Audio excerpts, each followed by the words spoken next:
Ya, Assalamualaikum warahmatullahi wabarakatuh. Hari ini kita akan mulai eh, pertemuan pertama ya untuk mata kuliah biomekanika olahraga. Eh, Mari kita mulai dengan membahas mengenai definisi. Hari ini kita akan membahas mengenai hakikat dan ruang lingkup dari biomekanika olahraga. Mari kita mulai dari definisi dari biomekanika olahraga itu apa gitu ya. Kita akan mulai dari definisi para ahli, yaitu ada yang pertama ada Peter McGuinness ya, dalam bukunya Biomechanics of Sport and Exercise. Beliau menyatakan bahwa yang namanya biomekanika olahraga atau biomekanika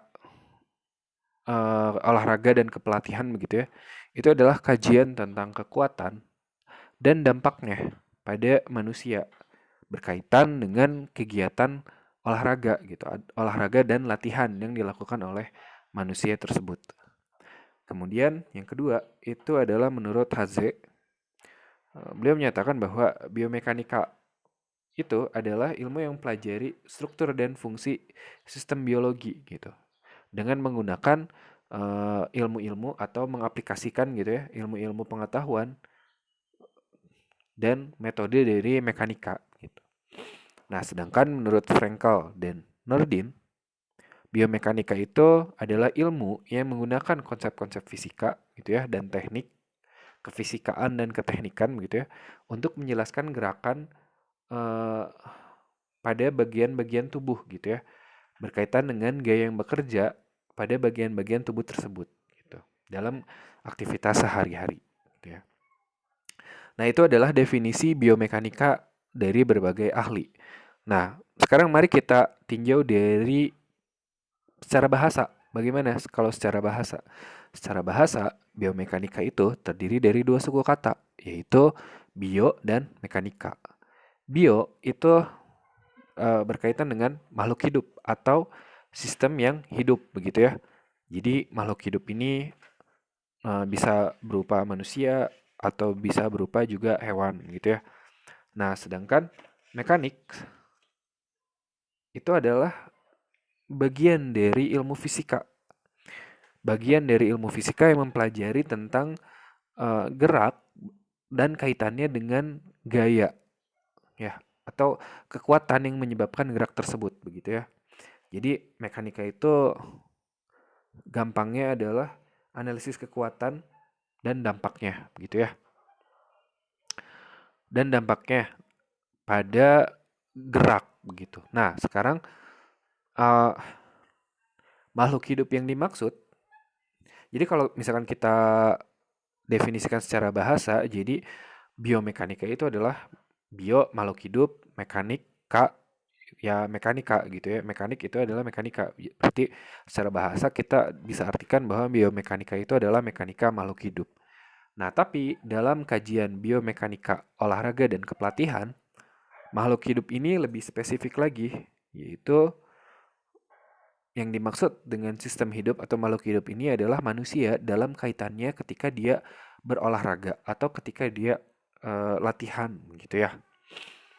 Nah, jadi biomekanika itu adalah suatu ilmu yang menggunakan hukum-hukum fisika dan konsep-konsep keteknikan untuk mempelajari gerak yang dialami oleh tubuh gitu ya, segmen tubuh eh, yang terjadi ketika tubuh itu sedang berolahraga gitu ya. Biomekanika olahraga. Berarti ketika tubuh itu sedang berolahraga. Nah, jadi gitu ya, ilmu yang mempelajari prinsip-prinsip mekanika terhadap struktur tubuh manusia pada saat manusia itu melakukan olahraga. Oke, kita lanjut. Nah, ketika mempelajari biomekanika olahraga, itu kita tidak eh, apa ya, tidak terkonsentrasi hanya mempelajari satu cabang olahraga aja gitu. Misalkan tinju aja gitu atau sepak bola aja atau lari saja begitu atau bola voli saja gitu. Nah, tidak terkonsentrasi hanya pada satu cabang olahraga dan juga tidak terkonsentrasi pada satu keterampilan khusus saja. Keterampilan khusus ini yang ada di cabang olahraga tersebut ya. Misalkan kalau sepak bola ada teknik dribble, ada teknik shooting begitu ya. Kalau di tinju ada teknik-teknik dalam tinju begitu ya, seperti jab begitu ya. Nah, biomekanika ini menjelaskan bagaimana dan mengapa pemahaman dasar-dasar prinsip mekanika itu dapat membantu menciptakan peningkatan dalam performa gitu, dalam penampilan gitu. Jadi dengan menggunakan biomekanika olahraga, kita dapat memahami bagaimana prinsip-prinsip mekanika itu dapat dapat membantu kita gitu untuk meningkatkan performa kita ketika kita melakukan olahraga dan latihan gitu ya. Itu adalah mengenai biomekanika olahraga. Nah, sekarang kita bahas lingkup biomekanika secara umumnya dulu nih. Jadi secara umum, ruang lingkup biomekanika itu ada 5. Yang pertama adalah developmental biomechanics, yaitu biomekanika yang secara khusus mempelajari perubahan-perubahan pola-pola gerak yang dialami oleh eh, manusia yang atau orang-orang yang apa ya berkebutuhan khusus, bukan berkebutuhan khusus tapi lebih spesifiknya adalah cacat ya mungkin ya. Jadi kita menganalisis bagaimana gerak-gerak eh, gerak pola-pola gerak itu yang dialami oleh eh, manusia yang mengalami kecacatan gitu. Itu adalah developmental biomechanics. Nah, ada juga biomechanics of exercise. Nah, kalau ini adalah biomekanika yang mempelajari usaha-usaha untuk meningkatkan keuntungan yang diperoleh ketika kita melakukan latihan gitu ya. Dan yang kedua adalah untuk mengurangi terjadinya cedera. Itu ketika kita latihan, itu disebut dengan biomechanics of exercise. Itu adalah ruang lingkup yang kedua. Yang ketiga, itu ada rehabilitation mechanics. Jadi ini adalah biomekanika yang mempelajari pola gerak orang-orang yang mengalami cedera gitu ya.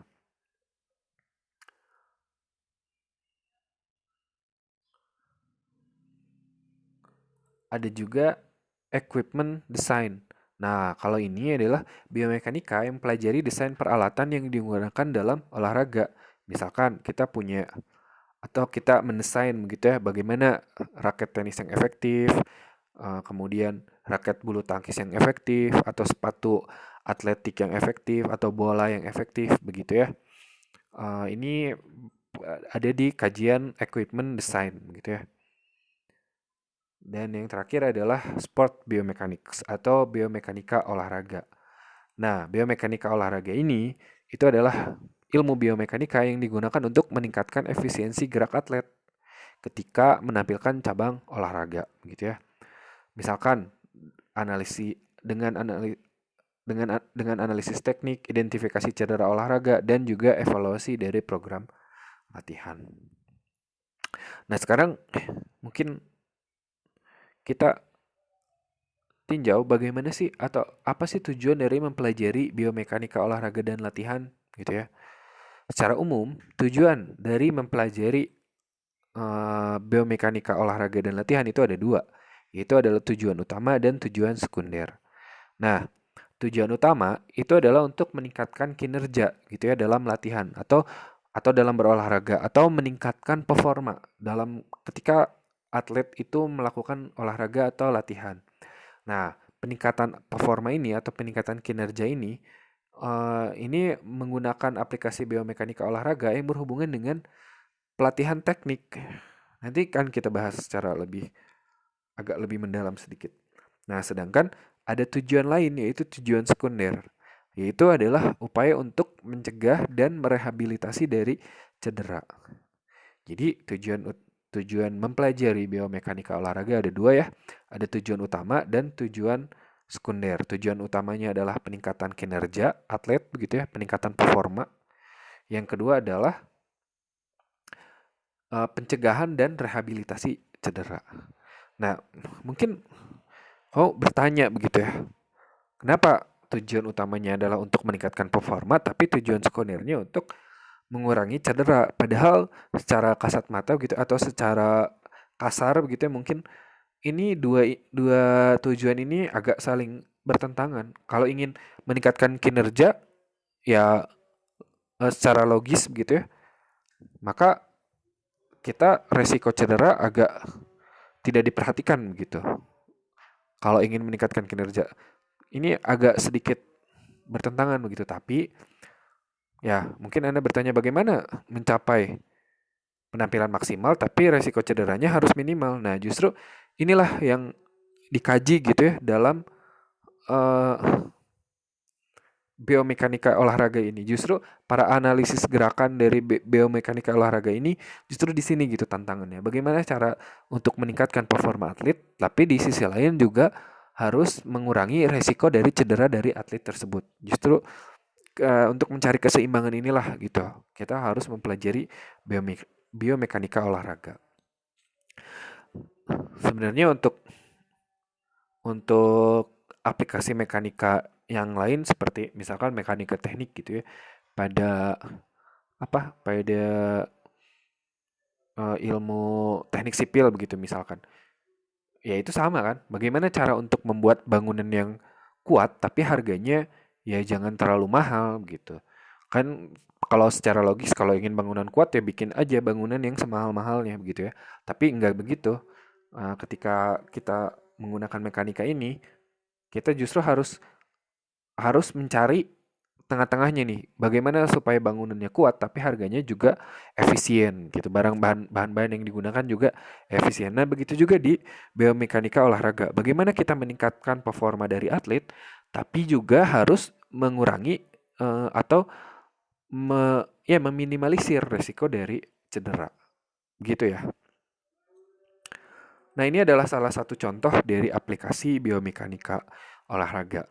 Sebelum tahun 1968, teknik yang digunakan dalam olahraga lompat tinggi itu teknik straddle. Itu gambar yang pertama ya. Nah, sedangkan setelah tahun 1968 itu ditemukan teknik yang lebih efektif, yaitu teknik Fosbury Flop. Nah, dengan menggunakan teknik flop ini, ternyata kinerja lompat tinggi itu dapat terus ditingkatkan dan hasilnya dapat lebih baik. Nah, dalam urusan meningkatkan performa, itu sebenarnya kita berusaha untuk meningkatkan efektivitas dari gerak, gitu ya. Nah, efektivitas gerak itu berkaitan dengan beberapa faktor. Yang pertama, ada anatominya, begitu ya, anatomi si atletnya tersebut. Yang kedua adalah kapasitas fisiologinya. Yang ketiga adalah keterampilannya atau keterampilan tekniknya, begitu ya. Yang keempat ada neuromuskularnya atau eh, berkaitan dengan otot-otot si atlet tersebut begitu ya. Dan yang terakhir adalah kemampuan psikologis atau kemampuan kognitifnya atau kepandaiannya.